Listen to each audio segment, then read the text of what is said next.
NFL Live, Swagoo, Dan Orlovsky. The Saints are going to be a problem. Let's go ahead and listen and react like only we can do.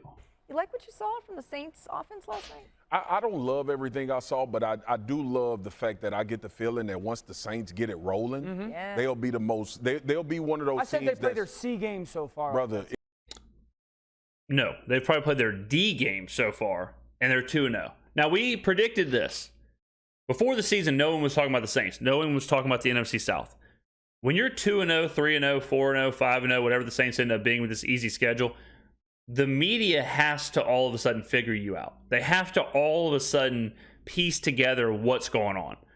And that's difficult, I think, for a lot of media members who don't watch the Saints. They obviously don't cover the Saints like we do here, but it is difficult to figure out when you're looking at this team and you have Derek Carr, who is a known name quarterback. You have a defense who is grading out as an elite level defense. You have people who you know, like Michael Thomas, Alvin Kamara, Marshawn Lattimore, Chris Olave. Then you have to decide, like, is this team real? Is this team a legit contender? They are right. The Saints have not played their best football. With that being said, they are 2-0. And they still have some pieces coming back, a la Alvin Kamara. So the Saints are an interesting puzzle piece. We know that the whole puzzle is just Pete Carmichael in the offensive scheme. If the Saints offense can somehow get itself to like a 10th best offense in the NFL, 15th best offense in the NFL, I think the prophecy will come true. And I think we will be in the NFC Championship game. We have to have, I would say 15 is the minimum. If we're a top 15 offense, I think we can make a legit run at the Super Bowl. It is going to be difficult to stop them from a defensive standpoint when they all get on the same page. You can tell they still figuring things out. The one thing I don't like is that their offensive line is not protecting well. Yeah, it's terrible. Derek Carr is getting hit a lot. But when you look on the outside now, between Shaheed's speed and obviously Chris Olave being a pure wide receiver and Michael Thomas being able to win 50. I mean, you look at, it's kind of funny because if you look at like the Giants were a playoff team last year. A lot of people have them in like the top 5-ish, top 6-ish of NFC teams. You look at the Giants with Daniel Jones, whoever the hell their running back is now, Wan'Dale Robinson, like their wide receiver room. And then you look at our team, the Saints, and you look at Derek Carr, Alvin Kamara, Chris Olave, Michael Thomas. It's like, man, this personnel is really, really good. This personnel is on par with most of the teams in the NFC. You know, they're right there. I don't know if I said the Giants top 6 NFC or NFL, but I meant NFC.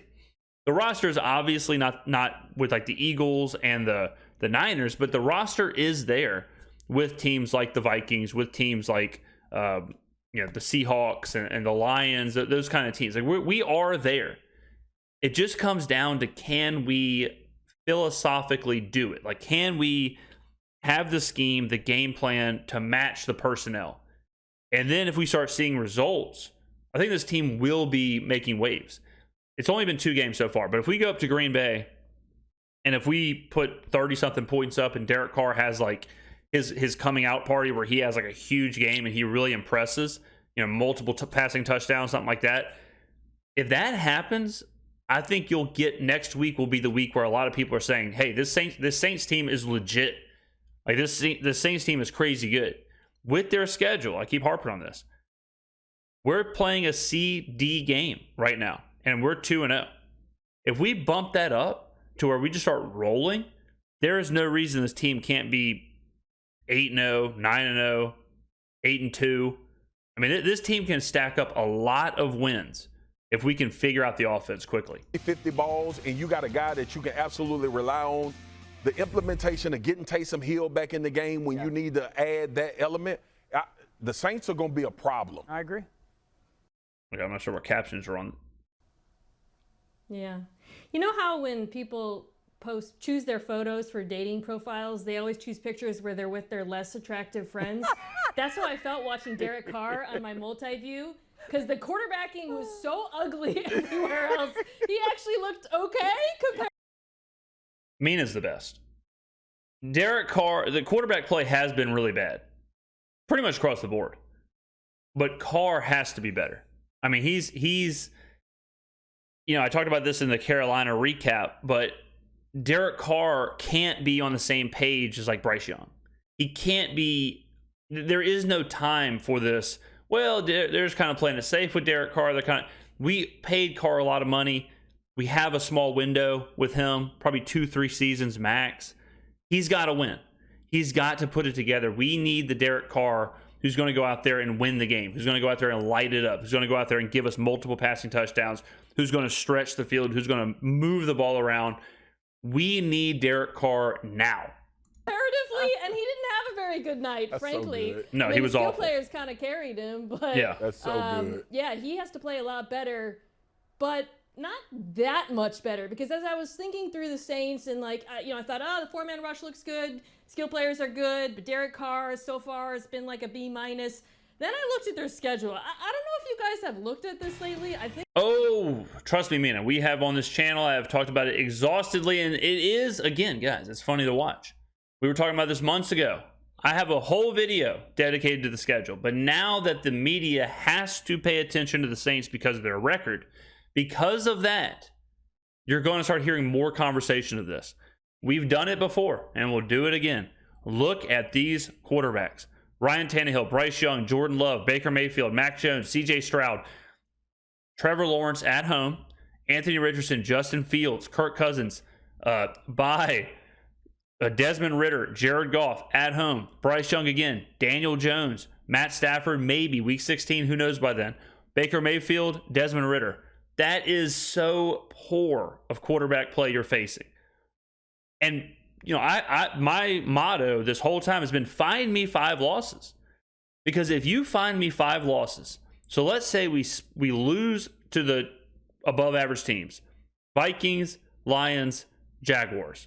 All right, let's say we drop those. Let's say you drop 2 divisional games, like you split with the Bucs, split with the Falcons. You're still 12-5. You are still in a legit conversation for the 1 seed. If you lose to those teams. Like that's what I've been saying with find me the losses. Even if you somehow find 6 losses on here, you're 11-6. You won the division. Congrats. You're hosting a playoff game. Double-digit wins. I bet the season win total over weeks ago, over 9.5. There is no way you can find me 8 losses on this board. If the Saints lose 8 of these games, sell the team. I mean, turn the Superdome into a Target or something. Turn it into a Walmart. I don't care. But I mean, imagine losing to 8 of these quarterbacks. I can certainly imagine losing to the Jaguars, the Vikings, the Lions, and dropping a game to the Rams, and then dropping a game to the Buccaneers. Whatever. I can imagine that. But that's me imagining 12-5. That's what I've been saying this whole time. And if you win 12 games, you're a game-ish off of that 1 seed. You're a game-ish off of being a really highly seeded team. If you don't lose those games, like I'm straight up giving you Jacksonville, Minnesota, Detroit. But if you win a couple of those games or one of those games, all of a sudden now you're looking at, damn, are we about to win 13 games? Because then you are legit in that conversation for the 1. You probably are the 1 seed. I think it's worth bringing up because I was trying to find the really difficult. By the way, the second easiest schedule, you know who the first is? The Falcons. But I think, I think our schedule is easier than the Falcons because I think the Saints are better than the Falcons. Games, the really difficult offenses that this defense would face, and they are few and far between. Yes, Carr has to play better. Yes, this defense will be more challenged than they have through the first 2 weeks of the season. But that right there is the easiest schedule in the NFL. Yes. And don't be surprised if this Saints team coasts to 11+ wins.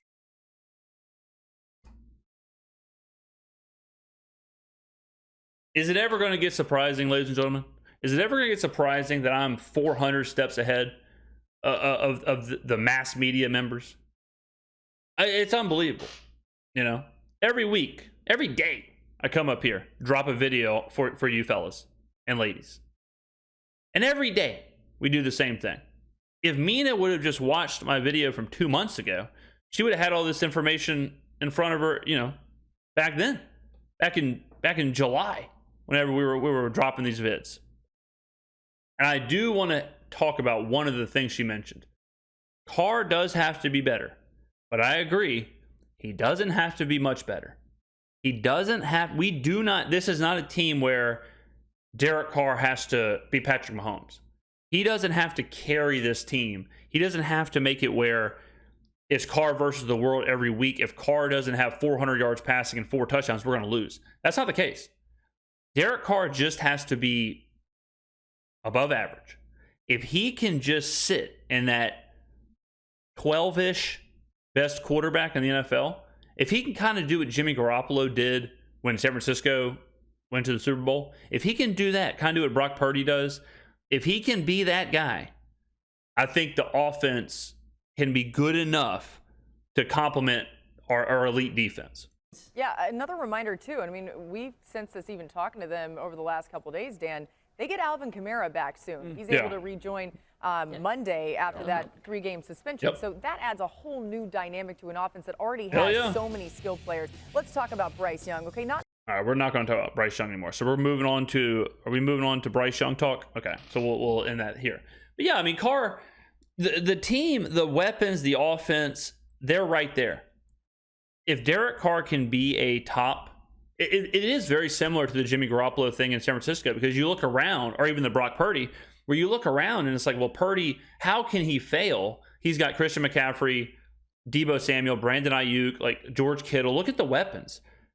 Obviously, our personnel isn't on that level, but for Derek Carr to look around and have Alvin Kamara, Chris Olave, Michael Thomas, you throw in Taysom Hill, you throw in Rashid Shaheed, like there are real deal weapons. We have a much better personnel than the Chiefs offensively. They have Travis Kelce, and that's it.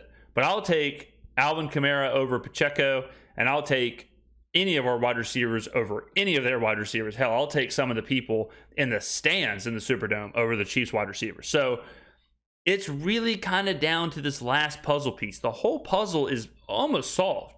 We've solved the part of the defensive line. We've seen the defense. The defense made up their chunk of the puzzle. The wide receivers, Michael Thomas looks really good. Boom. That part of the puzzle solved. Chris Olave, boom. The last couple pieces is the running game, and Alvin Kamara is the biggest part of that. And then that last chunk, the most important part of the puzzle, is going to be that offensive scheme, Pistol Pete Carmichael, and Derek Carr. If those two can fill out their part of the puzzle, and we are stretching this puzzle metaphor as far as possible, if they can fill out that part of the puzzle, this Saints team, I'm telling you, the NFC Championship game could go through New Orleans. Let me know in the comments below what you think, ladies and gentlemen. Thank you for watching. I do appreciate it each and every time, each and every video. When I see y'all liking and commenting, it fills my heart. It warms my heart, ladies and gentlemen. Thank you again. I will see you in the next video.